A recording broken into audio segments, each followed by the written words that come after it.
एसपी9 news में आपका स्वागत है और मैं हूं आपके साथ नेहा। अगर हम यहाँ पर बात करें गुजरात चुनाव को लेकर कि आखिरकार गुजरात चुनाव की राजनीति इतनी ज्यादा गर्मा क्यों रही है, तो यहाँ पर बता दें कि गुजरात की राजनीति इतनी ज्यादा इसलिए गर्मा रही है क्योंकि यहाँ पर तिगड़म होने को जा रहा है। तिगड़म मतलब कि 3 पार्टियों की एंट्री। आपको बता दें कि बीजेपी यहाँ पहले से ही है, 25 सालों से यहाँ पर सत्ता में राज कर रही है, लेकिन अब यहाँ पर अरविंद केजरीवाल यानी कि आम आदमी पार्टी की भी एंट्री हो चुकी है। और इसी के साथ अगर देखा जाए तो यहाँ पर कांग्रेस की भी एंट्री हो चुकी है। आपको बता दें यहाँ पर कांग्रेस में जब से देखा गया कि हार्दिक पटेल और जिग्नेश मेवानी यहाँ बीजेपी में जाते जब नजर आए थे, तब देखा गया था कि बीजेपी ये सोचने लग गई थी कि अब तो कांग्रेस यहाँ जीत ही नहीं सकती है। और उसके बाद यहाँ देखा जा रहा है कि कन्हैया कुमार की एंट्री होने की भी बात कही गई है। आखिर अगर यहाँ कन्हैया कुमार की एंट्री होगी तो बीजेपी पर क्या इसका फर्क पड़ेगा, ये भी आपको बता देते हैं।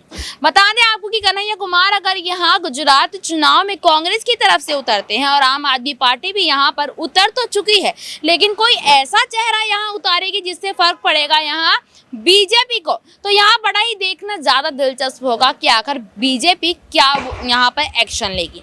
लेकिन इसी बीच आपको बताते चले यहाँ पर कि गुजरात चुनाव में आम आदमी पार्टी की एंट्री से बीजेपी बौखला गई है।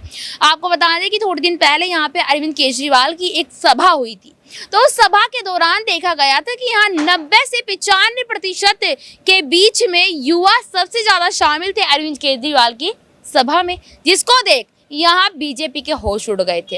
यहाँ बीजेपी ने देखा कि जब इतने ज्यादा युवाओं का साथ अरविंद केजरीवाल को मिल रहा है तो फिर आने वाले समय में क्या होगा। आपको बता दें कि अरविंद केजरीवाल की पार्टी धीरे धीरे कछुए की चाल चलकर यहाँ पर जीतने के आसार पर नजर आ रही है। आपने वो कहानी जरूर सुनी होगी जिसमें खरगोश और कछुए की रेस होती है। वहां आपने देखा होगा कि खरगोश तेज तेज भागकर एक ठिकाने पे जाकर सो जाता है, लेकिन कछुआ धीरे धीरे चाल चलकर उस कहानी में जीत का हिस्सा बनता है। ठीक वही चीज देखने को मिल रही है अरविंद केजरीवाल के साथ। एक वक्त था जब कांग्रेस पार्टी और बीजेपी पार्टी यहाँ अरविंद केजरीवाल की पार्टी को कहती थी कि ये तो कुछ दिनों की पार्टी है, इसके बाद तो इसका नामो निशान मिट जाना, लेकिन जिस दौरान देखा गया था कि अरविंद केजरीवाल यहाँ दिल्ली के मुख्यमंत्री बने थे और आज वो दिल्ली के लोगों के मन में राज करते नजर आ रहे हैं। आपने देखा होगा कोरोना काल के बीच में अरविंद केजरीवाल बेसहारा लोगों का सहारा बने थे, तब से देखा गया। और उसके बाद यहाँ अरविंद केजरीवाल की अचानक से पंजाब में एंट्री और कांग्रेस को वहां से बाहर निकालना, उसको देखकर तो कहा जा सकता है कि गुजरात में भी आम आदमी पार्टी कुछ कर सकती है, क्योंकि यहाँ पर देखिए बता दें अरविंद केजरीवाल बहुत ही सच्चाई की नीति पर चलने वाले एक ऐसे नेता है जो बिल्कुल भी भ्रष्टाचारी के रास्ते पर नहीं चलते। हालांकि यहाँ सीबीआई की अगर बात करें तो सीबीआई यहाँ पर अरविंद केजरीवाल की शराब नीति पर सवाल उठा रही थी। उसके बाद देखा गया था शराब नीति के बाद यहाँ शिक्षा नीति पर सवाल उठा रही थी बीजेपी की, यहाँ पर मैं बात कर रही हूँ। और उसके बाद अगर यहाँ देखा जाए कि जब सीबीआई का छापा मनीष सिसोदिया के लॉकर पर पड़ा और उस लॉकर में क्या ही मिला, अगर यहाँ पर बीजेपी का कोई नेता होता तो शायद उस लॉकर में यहाँ करोड़ों की नकदी और कैश मिलता, उसके अलावा हजारों के गहने मिलते। तो देखिए एक यही अंतर है आम आदमी पार्टी के नेता की और एक बीजेपी के नेता की। आपको बता दें कि इसको तुरंत बाद यहाँ पर मनीष सिसोदिया ने पीएम मोदी पर सवाल उठाए। उन्होंने कहा कि आपको प्रधानमंत्री मोदी जी, आपको मेरे लॉकर से क्या ही मिला। उसके बाद अगर मैं आज की बात करूं तो आज भी मनीष सिसोदिया ने पीएम मोदी से 3 सवाल पूछे हैं। और देखिए यहाँ सबसे बड़ी बात आप ये जान लीजिए कि दिल्ली के उप मुख्यमंत्री के लॉकर में छापा पड़वाना कोई छोटी मोटी बात नहीं है। यानी कि यहाँ पर ये सवाल उठता है, क्या बीजेपी को ये डर छाने लगा है कि अगर अरविंद केजरीवाल को सीबीआई और ईडी का डर यहाँ पर दिखाया तो अरविंद केजरीवाल गुजरात से पीछे हट जाएंगे। इसका मतलब तो यही समझा जाना चाहिए, क्योंकि यहाँ पे जिस तरीके से ईडी और सीबीआई का सहारा लिया जा रहा है उसको देखकर ये कहा जा सकता है कि यहाँ पर बीजेपी के परछक्के छुट चुके हैं कि गुजरात में इस बार उनको गुजरात मिलेगा या नहीं मिलेगा। आपको बता दें कि अगर गुजरात में बीजेपी की जीत नहीं होती है तो इसका सीधा सीधा असर 2024 के लोकसभा चुनाव में देखने को मिल सकता है। और अगर यहाँ पर देखा जाए कि 2024 के लोकसभा चुनाव में होगा क्या, अगर यहाँ बीजेपी मिट्टी में मिलती नजर आती है तो शायद यहाँ पर पीएम मोदी के लिए एक झटके वाली बात होगी।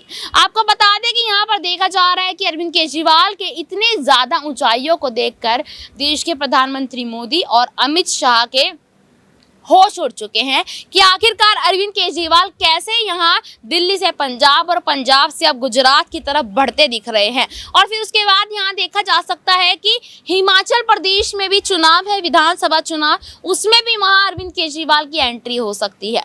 अब यहाँ पर ये देखना बहुत ही ज़्यादा दिलचस्प होने वाला है कि क्या गुजरात में अरविंद केजरीवाल सत्ता में आते हैं। हालांकि मैं यहाँ पर यह भी कहना चाहूंगी कि बीजेपी को हराना इतना आसान भी नहीं है, क्योंकि 25 सालों से बीजेपी गुजरात में राज कर रही है। और लेकिन यहाँ पर अगर मैं सिर्फ एक चीज यहाँ पर कहना चाहूंगी, अगर देखा जाए तो अरविंद केजरीवाल भी यहाँ पर कोई ऐसा देखा जा रहा है कि अच्छी खासी सीट लेकर बैठे हैं, और कांग्रेस भी यहाँ पर 99 सीट लेकर बैठी है विधानसभा चुनाव की। तो देखा जाए तो यहाँ पर ऑल ओवर 3 पार्टियों में कड़ी टक्कर होने वाली है, बीजेपी, कांग्रेस और आम आदमी पार्टी। अब ये देखना बहुत ही ज्यादा दिलचस्प होने वाला है कि आखिरकार इस पार्टियों की टक्कर में कौन जीत की राह पर जाएगा और कौन सी पार्टी की नैया डूबती नजर आएगी। क्योंकि यहाँ पर जिस तरीके से देखा जा रहा है, अगर यहाँ कयासों की मैं बात करूं तो कयास ये भी लगाए जा रहे हैं सूत्रों के हवाले से कि आम आदमी पार्टी और कांग्रेस का यहाँ पर गठबंधन हो सकता है, और अगर ये गठबंधन होता है तो शायद फिर बीजेपी को हराना बहुत ही आसान हो सकता है।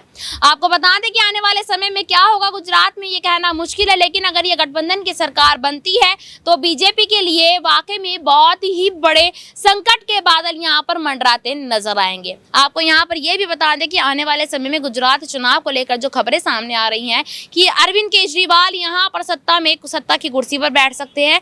क्या किसी को पता था कि पंजाब में भगवंत मान मुख्यमंत्री की कुर्सी पर बैठेंगे? इस बात की किसी को भी यहाँ इतनी ज्यादा वो नहीं थी कि आखिरकार आम आदमी पार्टी यहाँ पहले पंजाब में एमसीडी चुनाव में जीत हासिल करेगी और उसके बाद मुख्यमंत्री में। क्योंकि यहाँ पर देखा जाए कि कांग्रेस को जब आम आदमी पार्टी ने हरा दिया तो यहाँ पर कोई भी पार्टी आम आदमी पार्टी को नहीं हरा सकती है। अगर यहाँ पर देखा जाए कि बीजेपी पार्टी क्या आम आदमी पार्टी को टक्कर दे सकती है, देखिए ये सवाल काफ़ी ज़्यादा यहाँ पर बड़ा देखने को मिलता है। क्योंकि बीजेपी पार्टी की अगर मैं यहाँ पर बात करूँ तो बीजेपी पार्टी एक हाई लेवल पार्टी है और आम आदमी पार्टी हाई लेवल पार्टी बनने में थोड़ा सा उनको समय लगेगा। हालांकि इसमें कोई ऐसी बात नहीं है कि वो नहीं बन सकती, क्योंकि अगर देखा जाए यहाँ पर तो एक वक्त ऐसा था आम आदमी पार्टी को कोई पूछता तक नहीं था, लेकिन आज के वक्त में दिल्ली वालों के दिल में सिर्फ और सिर्फ केजरीवाल बचे हुए। खैर, ये तो आने वाला समय बताएगा कि आखिरकार गुजरात चुनाव में किसकी पार्टी की जीत होती है और कौन सी पार्टी नीचे जाती है। आज के लिए इतना ही, फिर मिलूंगी आपसे किसी अन्य रिपोर्ट को लेकर। तब तक के लिए देखते रहिए SBN 9 न्यूज़। धन्यवाद।